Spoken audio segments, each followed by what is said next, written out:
Hi everyone, आप सभी को जीके एग्जाम में बहुत बहुत स्वागत है। आज हम लोग इस वीडियो में टॉप साइंस के लगभग 50 से 60 क्वेश्चन देखने वाले हैं। जो आप लोगों का जो डीलेट के एंट्रेंस के जो एग्जाम होने वाले 2024 में, इसके लिए रामबाण साबित होने वाला है। तो बस आप लोग से रिक्वेस्ट है कि आप लोग शुरू से अंत तक बने रहे। तो चलिए हम लोग देखते हैं पहला प्रश्न है कि दृष्टि पटल यानी रेटिना पर जो चित्र बनता है वह कैसा होता है। तो वस्तु से छोटा एवं उल्टा होता है। नेत्रदान में प्रयुक्त होने वाला भाग क्या होता है। तो कॉर्निया होता है। जो नेत्र का जो दान जो दिया जाता है उसमें कौन सा भाग को दान दिया जाता है। तो कॉर्निया को दान दिया जाता है। बहुत बार एग्जाम में पूछा जाता है। कौन सा हार्मोन लड़ो या उड़ो हार्मोन कहलाता है। तो एड्रीनेलिन हार्मोन को कहा जाता है उड़ो या लड़ो या उड़ो हार्मोन। नेक्स्ट है कि मानव शरीर का सामान्य तापक्रम कितना होता है। देखिए 98.6 डिग्री फ़ारेनहाइट या 37 डिग्री C होता है यानी सेंटीग्रेड। आप लोग को जो एग्जाम में मिले ऑप्शन के अनुसार आप लोग को टिक लगाना है। पसीने का मुख्य कार्य क्या होता है। तो शरीर का ताप नियंत्रित रखना, यानी पसीने का हमारा जो मुख्य कार्य होता है क्या करता है। तो शरीर का टेम्परेचर को क्या करता है, नियंत्रित रखता है। नेक्स्ट है कि मनुष्य की खोपड़ी में कुल कितनी अस्थियां होती है। तो 8 अस्थियां होती है। मनुष्य के जीवन काल में कितने दांत 2 बार विकसित होते हैं। तो 20 बार होते हैं। बहुत सारे स्टूडेंट गलत कर देते हैं, 32 मार देते हैं। इसीलिए आप लोग याद रखना है, वेरी वेरी इंपॉर्टेंट क्वेश्चन है। बहुत बार एग्जाम में पूछा गया प्रश्न है कि मनुष्य के जीवन काल में कितने दांत जो होते हैं 2 बार विकसित होते हैं। तो 20 दांत। प्रखनली शिशु का क्या अर्थ होता है। देखिए अंडे का निषेचन जो होता है माँ के शरीर से बाहर किया जाता है, इसे ही प्रखनली शिशु कहा जाता है। चलिए अगला क्वेश्चन है कि स्त्रीलिंग हार्मोन कौन सा है। देखिए एस्ट्रोजेन। एस्ट्रोजेन जो होता है स्त्रीलिंग हार्मोन होता है। विषाणु में होता है न्यूक्लिक एसिड और प्रोटीन होता है। चलिए अगला क्वेश्चन देखते हैं हम लोग। मनुष्य के जीभ के किस भाग में कड़वाहट का पता चलता है। देखिए मध्य भाग से क्या होता है, कड़वाहट का पता चलता है मनुष्य के जीभ के। चलिए नेक्स्ट है कि मानव शरीर में सबसे अधिक मात्रा में कौन सा तत्व पाया जाता है। तो ऑक्सीजन पाया जाता है। और नेक्स्ट है कि लोहा का सबसे शुद्ध रूप कौन सा होता है। देखिए पिटवा लोहा जो होता है लोहा का सबसे शुद्ध रूप होता है। अम्ल वर्षा यानी SO2 और NO2 गैसों के वायु में रहने के कारण होता है। एग्जाम में पूछ देगा अम्ल वर्षा किसके कारण होता है। तो SO2 और NO2 के मिश्रण से भी अम्ल वर्षा होता है। वही क्वेश्चन के कहने का मतलब यही है। नेक्स्ट है कि शुद्ध सोना 24 कैरेट का होता है।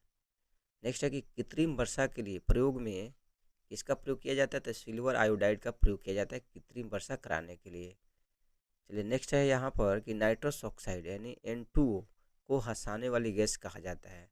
विद्युत का सबसे अच्छा सुचालक क्या होता है। तो चांदी होता है। नेक्स्ट है कि HIV से होने वाला रोग होता है एड्स होता है। किसकी कमी से मधुमेह रोग होता है। इंसुलिन की कमी से मधुमेह रोग होता है। खून की शुद्धिकरण की प्रक्रिया क्या कहलाती है। तो डायलिसिस कहलाती है। शरीर में लोहे की कमी से होने वाली बीमारी कौन सी होती है। तो रक्त क्षीणता होती है यानी खून की कमी। नेक्स्ट है कि अल्जाइमर रोग से मानव शरीर का कौन सा अंग प्रभावित होता है। तो मस्तिष्क होता है। ठीक है। अगला क्वेश्चन है कि पानी का क्वथनांक कितना होता है। तो 100 डिग्री C या 373 केल्विन होता है। चलिए अगला क्वेश्चन है कि उदासीन विलयन का पीएच मान कितना होता है। 7 होता है। अम्लीय विलयन का पीएच मान कितना होता है। 7 होता है, यानी 7 से कम होता है। सॉरी, ये उदासीन विलयन का पीएच मान कहेगा तो 7 हो जाएगा, लेकिन अम्लीय विलयन का पीएच मान कितना होता है। तो 7 से कम होता है।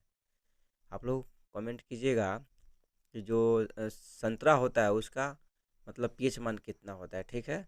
अवस्था सारणी में आवर्तों की संख्या कितनी होती है। 7 होती है। जंग लगना ऑक्सीकरण की घटना कहलाती है। नेक्स्ट है कि परम शून्य ताप का मान कितना होता है। तो -273 डिग्री C होता है। बर्तनों में कलई करने में अमोनियम क्लोराइड का प्रयोग किया जाता है। बर्तनों में कलई करने का मतलब होता है कि आप लोग जो कुछ बर्तन देखते होंगे जो उस पर मतलब काले काले जो परत जो उस पर चढ़ाया जाता है उसे ही कहा जाता है अमोनियम क्लोराइड कहा जाता है। ठीक है। बर्तनों में कलई करने में अमोनियम क्लोराइड का प्रयोग किया जाता है। मीथेन गैस को क्या भी दूसरा नाम क्या है। तो मार्स गैस भी कहा जाता है मीथेन गैस को। क्लोरीन गैस फूल का रंग को उड़ा देता है। कोल गैस मुख्यतः हाइड्रोजन एवं मीथेन का मिश्रण होता है। कोल गैस। फास्फोरस हवा में जल उठता है, इसी कारण इसे जल में डुबाकर रखा जाता है। वेरी वेरी इंपॉर्टेंट क्वेश्चन है। तो फ्रेंड्स आप लोगों को वीडियो अच्छा लग रहा है तो आप लोग लाइक करते चले। ठीक है। आप लोग का लाइक ही मुझे सपोर्ट करेगा कि इससे भी अच्छे अच्छे कंटेंट मैं आप लोगों को दूं जब तक आप लोग का एग्ज़ाम ख़त्म नहीं हो जाता है डीलोड वाला। तो बस आप लोग सपोर्ट करें, लाइक करते चले, शेयर करें। चलिए देखते हैं अगला क्वेश्चन है कि एसिटिलीन गैस का प्रयोग कच्चे फलों को पकाने में किया जाता है। लोहे में जंग लगने के लिए उत्तरदायी ऑक्सीजन एवं नमी होता है। जब तक ऑक्सीजन और नमी नहीं रहेगा जब तक लोहे में जंग नहीं लगेगा। और एग्जाम में बहुत बार पूछता है प्रश्न कि लोहे का भार बढ़ जाता है, किस कारण बढ़ जाता है लोहे का भार? तो उसमें जंग लगेगा तो लोहे का भार बढ़ जाएगा। चलिए नेक्स्ट है कि हड्डियों एवं दांतों में कैल्शियम पाया जाता है। ठीक है, हड्डियों एवं दांतों में कैल्शियम ही होता है, आप लोग शुरू से जान रहे होंगे। शुद्ध जल विद्युत का कुचालक होता है। नेक्स्ट है यहाँ पर कि कार्बन डाइऑक्साइड का प्रयोग आग को बुझाने में किया जाता है। ठीक है, लेड संचायक बैटरी में सल्फ्यूरिक अम्ल का प्रयोग किया जाता है। सबसे हल्की धातु कौन सा है? तो लिथियम है। नायलॉन मानव द्वारा संश्लिष्ट किया गया पहला रेशा था। Very very important question. सबसे उत्तम कोयला कौन सा होता है? तो एंथ्रासाइट है। प्राकृतिक रबर को कठोर बनाने के लिए उसमें क्या मिलाया जाता है? तो कार्बन मिलाया जाता है। चलिए नेक्स्ट है कि प्राकृतिक रबर आइसोप्रीन का बहुलक होता है। शुद्ध हीरा पारदर्शी यानी पारदर्शक एवं रंगहीन होता है। ठीक है, शुद्ध हीरा जो होता है पारदर्शक एवं रंगहीन होता है, उसमें कोई रंग नहीं होता है। हीरा जो होता है ताप एवं विद्युत का कुचालक होता है।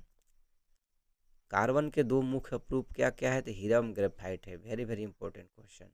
रेडॉन गैसीय तत्वों में सबसे भारी है। ठीक है, रेडॉन जो होता है गैसीय तत्वों में सबसे भारी गैस है। हीरा का अपवर्तनांक सबसे अधिक होता है। तो अगला क्वेश्चन हम लोग देखने वाले हैं, जो सिलिकॉन है। देखिए सिलिकॉन अधातु है, का प्रयोग क्या किया किस में किया जाता है? कंप्यूटर की इलेक्ट्रॉनिक चिप्स को बनाने में किया जाता है। वेरी वेरी इंपॉर्टेंट क्वेश्चन है, बहुत बार पूछा जाता है एग्जाम में कि कंप्यूटर के चिप्स को बनाने में किसका प्रयोग किया जाता है? तो सिलिकॉन को प्रयोग किया जाता है। रेयन जो होता है सेलुलोज से बना संश्लेषित सिल्क है। पेट्रोलियम, देखिए हाइड्रोकार्बनों का एक जटिल द्रव मिश्रण होता है पेट्रोलियम। दूध खट्टा लैक्टिक अम्ल के कारण होता है। दूध जो खट्टा जो होता है किसके कारण होता है? तो लैक्टिक अम्ल के कारण ही होता है।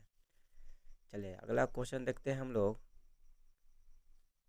ऑक्सीजन एक रंगहीन, गंधहीन तथा स्वादहीन गैस है। ऑक्सीजन जो होता है ना उसमें रंग होता है, ना उसमें गंध होता है, ना उसमें स्वाद होता है। अगला क्वेश्चन है कि गंध का यानी गंधक का उपयोग किसमें किया जाता है? देखिए बारूद, आतिशबाजी और दिया सलाई बनाने में किया जाता है गंधक का प्रयोग। द्रवित पेट्रोलियम गैस यानी एलपीजी का मुख्य संघटक नॉर्मल ब्यूटेन और आइसोब्यूटेन है। आप लोग कमेंट कीजिएगा कि एलपीजी का फुल फॉर्म क्या होता है। ठीक है, तो क्या आप लोग क्वेश्चन देखें कि द्रवित पेट्रोलियम गैस जो होता है वो समय मतलब इसका मुख्य संघटक क्या होता है? तो नॉर्मल ब्यूटेन और आइसोब्यूटेन होता है। बहुत बार एग्जाम में यहाँ से भी प्रश्न बनता है। तो फ्रेंड्स आप लोगों को वीडियो अच्छा लगा तो लाइक अवश्य करें, मेरे चैनल को आप लोग सपोर्ट करें, सब्सक्राइब करें, क्योंकि मेरे चैनल पर पर डे आप लोगों के लिए 1 से 2 वीडियो मैं अपलोड करता हूँ डेली के डेली। तो आप लोग चैनल को लाइक अवश्य कीजिएगा। तो चलिए मिलते हैं आप लोग के लिए अगला वीडियो में, तब तक के लिए ओके बाय बाय।